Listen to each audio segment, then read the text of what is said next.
আসসালামু আলাইকুম প্রিয় দর্শক, স্বাগত জানাচ্ছি মুন নিউজ হাবের আজকের আয়োজনে। শুরুতেই সংবাদ শিরোনাম।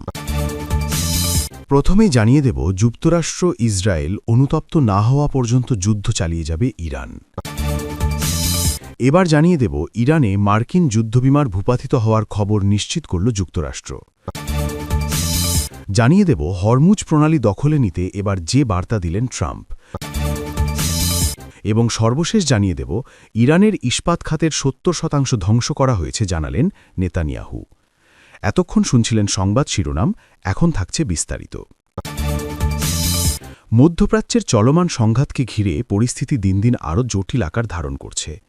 এই প্রেক্ষাপটে ইরান স্পষ্টভাবে জানিয়ে দিয়েছে যে তারা যুক্তরাষ্ট্র ও ইসরায়েলের বিরুদ্ধে তাদের অবস্থান আরও কঠোর করেছে। দেশটির সামরিক নেতৃত্বের সাম্প্রতিক বক্তব্যে বোঝা যাচ্ছে, তেহরান এখন আর শুধুমাত্র প্রতিরক্ষামূলক কৌশলে সীমাবদ্ধ থাকতে চায় না, বরং দীর্ঘমেয়াদী নিরাপত্তা নিশ্চিত করতে আক্রমণাত্মক প্রতিক্রিয়ার পথও বেছে নিচ্ছে। ইরানের সশস্ত্র বাহিনীর মুখপাত্র ব্রিগেডিয়ার জেনারেল আবুল ফজল শেখারচি এক বক্তব্যে স্পষ্ট করে বলেছেন, আগ্রাসী পক্ষ তাদের কর্মকাণ্ডের জন্য অনুতপ্ত না হওয়া পর্যন্ত যুদ্ধ চলবে। তার এই মন্তব্য থেকে বোঝা যায়, ইরান বর্তমান সংঘাতকে সাময়িক উত্তেজনা হিসেবে দেখছে না, বরং এটি একটি দীর্ঘমেয়াদী নিরাপত্তা সংকট হিসেবে বিবেচনা করছে। তিনি আরও উল্লেখ করেন, ইরানের সামরিক কৌশল শুধুমাত্র পাল্টা হামলার মধ্যে সীমাবদ্ধ নয়, বরং তাদের লক্ষ্য এমন একটি কঠোর প্রতিক্রিয়া নিশ্চিত করা যাতে ভবিষ্যতে কোনো পক্ষ ইরানের বিরুদ্ধে সামরিক পদক্ষেপ নেওয়ার সাহস না পায়। অর্থাৎ ইরান প্রতিরোধমূলক শক্তি প্রদর্শনের মাধ্যমে ভবিষ্যৎ হুমকি পুরোপুরি নির্মূল করতে চায়। বর্তমান পরিস্থিতিতে যুদ্ধবিরতির সম্ভাবনা নিয়েও ইরানের অবস্থান পরিষ্কার।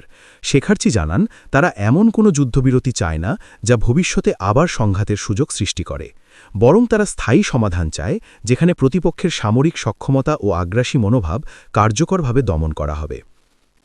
এদিকে যুক্তরাষ্ট্র ও ইসরায়েলের যৌথ সামরিক হামলার পর থেকে ইরান নিয়মিত ক্ষেপণাস্ত্র ও ড্রোন হামলা চালাচ্ছে বলে দাবি করা হয়েছে। এসব হামলার লক্ষ্যবস্তু হিসেবে ইসরায়েল নিয়ন্ত্রিত অঞ্চল এবং বিভিন্ন মার্কিন সামরিক ঘাঁটির কথা উল্লেখ করা হয়েছে। যদিও এসব হামলাগুলোর প্রকৃত ক্ষয়ক্ষতি বা কার্যকারিতা নিয়ে আন্তর্জাতিক পর্যায়ে বিভিন্ন মতামত রয়েছে, তবে এটি স্পষ্ট যে সংঘাত ক্রমেই বিস্তৃত হচ্ছে। কৌশলগত দিক থেকে হরমুজ প্রণালী এখন এই সংঘাতের অন্যতম গুরুত্বপূর্ণ কেন্দ্রবিন্দুতে পরিণত হয়েছে। এই জলপথ দিয়ে বিশ্বের উল্লেখযোগ্য পরিমাণ তেল ও গ্যাস পরিবহন হয়, ফলে এর নিয়ন্ত্রণ বৈশ্বিক অর্থনীতির ওপর সরাসরি প্রভাব ফেলে। ইরান দাবি করেছে যে তারা এই প্রণালীর ওপর তাদের নিয়ন্ত্রণ আরও জোরদার করেছে এবং এর ফলে যুক্তরাষ্ট্র ও তার মিত্রদের জন্য এই পথ ব্যবহার করা কঠিন হয়ে পড়েছে। শেখারচি আরও বলেন, যুক্তরাষ্ট্র এই গুরুত্বপূর্ণ জলপথ সচল রাখতে তাদের মিত্রদের সহায়তা চাইলেও অনেক দেশ সরাসরি এতে অংশ নিতে আগ্রহী দেখায়নি। এটি আন্তর্জাতিক রাজনীতিতে একটি গুরুত্বপূর্ণ ইঙ্গিত দেয়, যেখানে অনেক দেশ সরাসরি সংঘাতে জড়াতে অনিচ্ছুক। অন্যদিকে ডোনাল্ড ট্রাম্পের বিরুদ্ধেও উত্তেজনা বৃদ্ধির অভিযোগও তোলা হয়েছে। ইরানের পক্ষ থেকে বলা হয়েছে, যুক্তরাষ্ট্র বিভিন্ন অঞ্চলে অস্থিরতা তৈরি করছে এবং সম্ভাব্য স্থল অভিযানের হুমকি দিচ্ছে। এই প্রেক্ষাপটে ইরান জানিয়ে দিয়েছে, তারা যে কোনো ধরনের আক্রমণের জবাবে কঠোর প্রতিক্রিয়া জানাতে প্রস্তুত। সব মিলিয়ে মধ্যপ্রাচ্যের এই সংঘাত এখন শুধু আঞ্চলিক সীমাবদ্ধতার মধ্যে নেই, বরং এটি একটি বৈশ্বিক নিরাপত্তা ইস্যুতে পরিণত হয়েছে।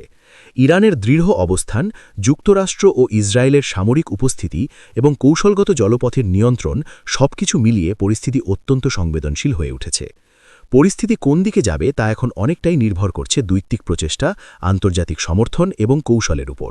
তবে বর্তমান বাস্তবতা বলছে, উত্তেজনা সহজে কমার সম্ভাবনা আপাতত খুবই কম। মধ্যপ্রাচ্যের চলমান সংঘাতের মধ্যে একটি গুরুত্বপূর্ণ সামরিক ঘটনার খবর সামনে এসেছে, যেখানে ইরানের আকাশসীমায় একটি যুদ্ধবিমান ভূপাতিত হওয়ার বিষয়টি নিশ্চিত করেছে যুক্তরাষ্ট্র। ইরানের রাষ্ট্রীয় গণমাধ্যমে প্রথম এই খবর প্রকাশিত হলেও পরবর্তীতে যুক্তরাষ্ট্রের ৩ জন কর্মকর্তা বিষয়টি নিশ্চিত করেন, যা ঘটনাটিকে আরও তাৎপর্যপূর্ণ করে তুলেছে। যুক্তরাষ্ট্রের কর্মকর্তারা জানিয়েছেন, ভূপাতিত যুদ্ধবিমানটির নিখোঁজ ক্রুদের উদ্ধারে অভিযান পরিচালনা করা হচ্ছে। এর আগে ইরানের সংবাদমাধ্যমে দাবি করা হয়েছিল, মার্কিন বাহিনী ইতোমধ্যেই পাইলটের সন্ধানে তৎপর রয়েছে। তবে সর্বশেষ তথ্য অনুযায়ী এখনও পর্যন্ত উদ্ধার অভিযানে কোনো সাফল্য আসেনি বলে জানিয়েছে ইরানের রাষ্ট্র পরিচালিত সংবাদ মাধ্যম তাসনিম নিউজ।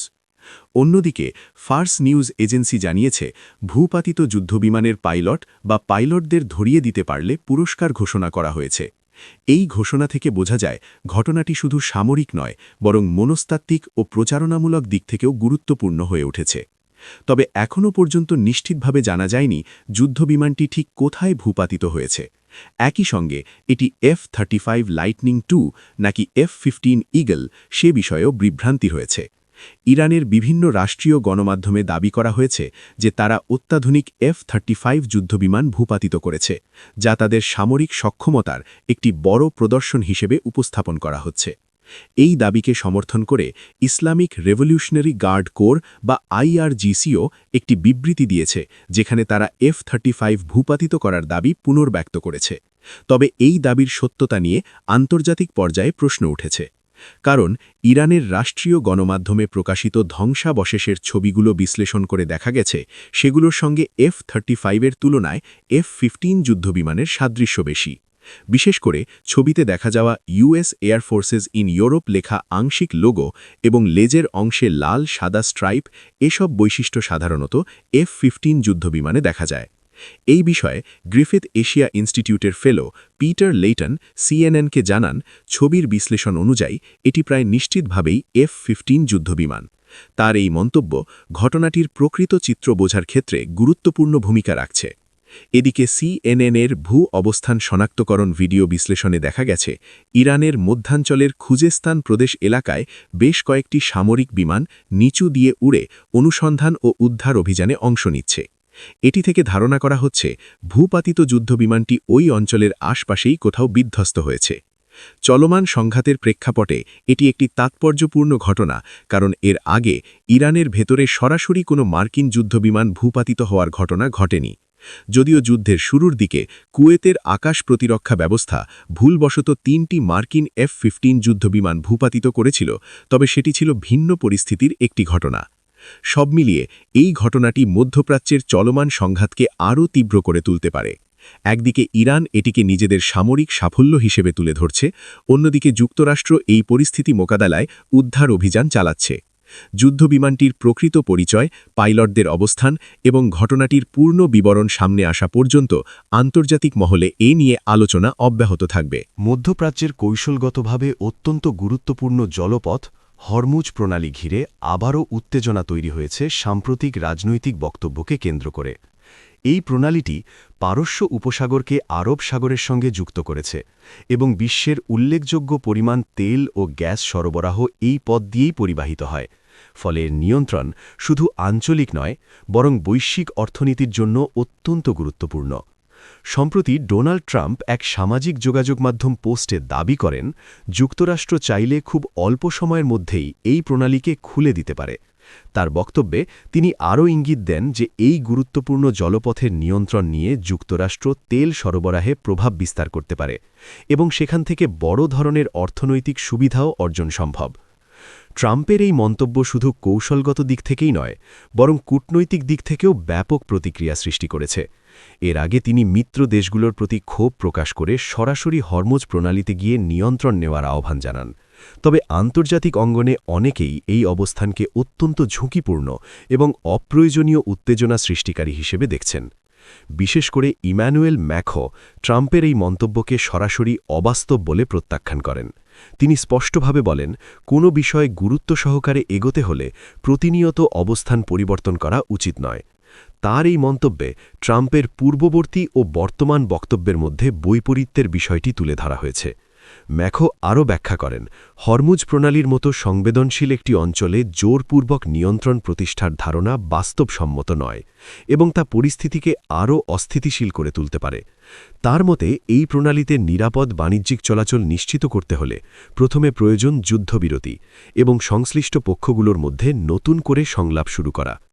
এই প্রেক্ষাপটে ইরান একটি গুরুত্বপূর্ণ পক্ষ হিসেবে সামনে আসে, কারণ হরমুজ প্রণালীর উত্তর তীরবর্তী অঞ্চল তাদের নিয়ন্ত্রণে। অতীতে বিভিন্ন সময়ে ইরান এই প্রণালী বন্ধ করে দেওয়ার হুমকি দিয়েছে, বিশেষ করে যখন তাদের ওপর আন্তর্জাতিক নিষেধাজ্ঞা বা সামরিক চাপ বেড়েছে। ফলে এই অঞ্চলে যে কোনো সামরিক পদক্ষেপ সরাসরি সংঘাতের ঝুঁকি তৈরি করতে পারে। ম্যাখ একটি বিকল্প প্রস্তাবও তুলে ধরেন। তিনি বলেন, বাণিজ্যিক জাহাজগুলোর নিরাপত্তা নিশ্চিত করতে আন্তর্জাতিক অংশীদারিত্বের ভিত্তিতে একটি আশ্বাসমূলক মিশন গঠন করা যেতে পারে, যেখানে সামরিক বাহিনী শুধুমাত্র নিরাপত্তা প্রদানে ভূমিকা রাখবে, আক্রমণাত্মক কোনো অবস্থান নেবে না। এতে করে উত্তেজনা না বাড়িয়ে নিরাপত্তা নিশ্চিত করা সম্ভব হতে পারে। বিশ্লেষকদের মতে ট্রাম্পের বক্তব্য মূলত শক্তি প্রদর্শনের একটি অংশ হলেও বাস্তব পরিস্থিতিতে তা কার্যকর করা অত্যন্ত জটিল। কারণ হরমুজ প্রণালী শুধু একটি জলপথ নয়, এটি বৈশ্বিক জ্বালানি নিরাপত্তার কেন্দ্রবিন্দু, যেখানে যে কোনো সামরিক সংঘাত বিশ্ববাজারে বড় ধরনের প্রভাব ফেলতে পারে। সব মিলিয়ে হরমুজ প্রণালীকে ঘিরে এই নতুন বিতর্ক আবারও প্রমাণ করেছে যে মধ্যপ্রাচ্যের ভূরাজনীতি কতটা স্পর্শকাতর। একদিকে সামরিক শক্তির প্রদর্শন, অন্যদিকে কূটনৈতিক সমাধানের আহ্বান, এই দুইয়ের মধ্যেই এখন পরিস্থিতির ভবিষ্যৎ নির্ভর করছে।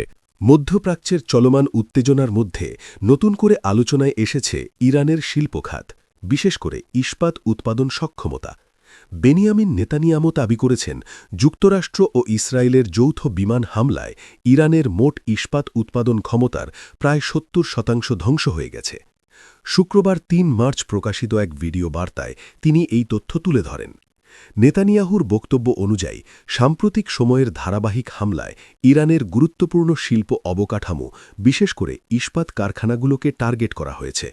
তিনি বলেন, এই হামলার লক্ষ্য শুধু সামরিক ঘাঁটি নয়, বরং এমন শিল্প স্থাপনাও যেগুলো ইরানের সামরিক সক্ষমতা বৃদ্ধিতে সহায়ক ভূমিকা পালন করে। তার ভাষায় এটি একটি কৌশলগত সাফল্য যা ইরানের সামরিক ও অর্থনৈতিক ভিত্তিকে একসঙ্গে দুর্বল করেছে। এই প্রেক্ষাপটে তিনি আরও দাবি করেন, ইরানের বিপ্লবী গার্ড বাহিনী, ইসলামিক রেভলিউশনারি গার্ড কোর বা IRGC এই হামলার ফলে বড় ধরনের ক্ষতির সম্মুখীন হয়েছে। কারণ ইস্পাত শিল্প ইরানের সামরিক সরঞ্জাম উৎপাদনের অন্যতম প্রধান ভিত্তি। ট্যাঙ্ক, ক্ষেপণাস্ত্র লঞ্চার, সাজোয়া যানসহ বিভিন্ন অস্ত্র তৈরিতে ইস্পাত অপরিহার্য। ফলে এই খাতে আঘাত হানার মাধ্যমে ইরানের প্রতিরক্ষা সক্ষমতা দীর্ঘমেয়াদে ক্ষতিগ্রস্ত হতে পারে। এছাড়া নেতানিয়াহু উল্লেখ করেন, ইসরায়েলি বাহিনী শুধু শিল্প স্থাপনাতেই সীমাবদ্ধ থাকেনি, বরং তারা ইরানের সামরিক কমান্ড কাঠামোকেও লক্ষ্যবস্তুতে পরিণত করেছে। গুরুত্বপূর্ণ সেতু, যোগাযোগ ব্যবস্থা এবং লজিস্টিক অবকাঠামোর ওপর হামলা চালিয়ে সরবরাহ ব্যবস্থা ব্যাহত করার চেষ্টা করা হচ্ছে। এতে করে ইরানের সামরিক বাহিনীর কার্যক্রম পরিচালনা কঠিন হয়ে পড়তে পারে বলে ধারণা করা হচ্ছে। তবে এই ধরনের হামলা আন্তর্জাতিক আইনের দৃষ্টিকোণ থেকে বিতর্কিত। সাধারণভাবে ইস্পাত কারখানার মতো শিল্প স্থাপনাগুলোকে বেসামরিক অবকাঠামো হিসেবে বিবেচনা করা হয় এবং সেগুলোর ওপর হামলা চালানো নিষিদ্ধ। কিন্তু যদি কোনো রাষ্ট্র প্রমাণ করতে পারে যে ওই স্থাপনাগুলো সরাসরি সামরিক কাজে ব্যবহৃত হচ্ছে, যেমন অস্ত্র উৎপাদন বা সামরিক সরঞ্জাম তৈরিতে, তাহলে সেগুলো বৈধ লক্ষ্যবস্তুতে পরিণত হতে পারে। বিশ্লেষকদের মতে ইসরায়েল এই যুক্তিকেই সামনে রেখে ইরানের শিল্প খাতে হামলা চালাচ্ছে। তাদের দাবি, এসব স্থাপনা শুধু অর্থনৈতিক কার্যক্রমের জন্য নয়, বরং সামরিক সরঞ্জাম উৎপাদনের সঙ্গেও জড়িত। তবে এই দাবির নিরপেক্ষ যাচাই এখনও আন্তর্জাতিকভাবে নিশ্চিত হয়নি। অন্যদিকে ইরানের পক্ষ থেকে এই দাবির ব্যাপারে আনুষ্ঠানিক প্রতিক্রিয়া সীমিত থাকলেও দেশটির রাষ্ট্রীয় গণমাধ্যমে ক্ষয়ক্ষতির পরিমাণ নিয়ে ভিন্নমত দেখা যাচ্ছে। অনেক ক্ষেত্রে বলা হচ্ছে, হামলা হলেও উৎপাদন পুরোপুরি বন্ধ হয়নি এবং দ্রুত পুনরুদ্ধারের চেষ্টা চলছে। সব মিলিয়ে এই ঘটনাটি মধ্যপ্রাচ্যের সংঘাতকে আরও জটিল করে তুলেছে। একদিকে ইসরায়েল এটিকে কৌশলগত সাফল্য হিসেবে তুলে ধরছে, অন্যদিকে আন্তর্জাতিক আইন ও মানবিক দৃষ্টিকোণ থেকে প্রশ্ন উঠছে। যদি সত্যি ইরানের ইস্পাত উৎপাদনের বড় অংশ ক্ষতিগ্রস্ত হয়ে থাকে, তবে তা শুধু সামরিক নয়, বরং দেশটির সামগ্রিক অর্থনীতি ও অবকাঠামোর ওপরও দীর্ঘমেয়াদী প্রভাব ফেলতে পারে।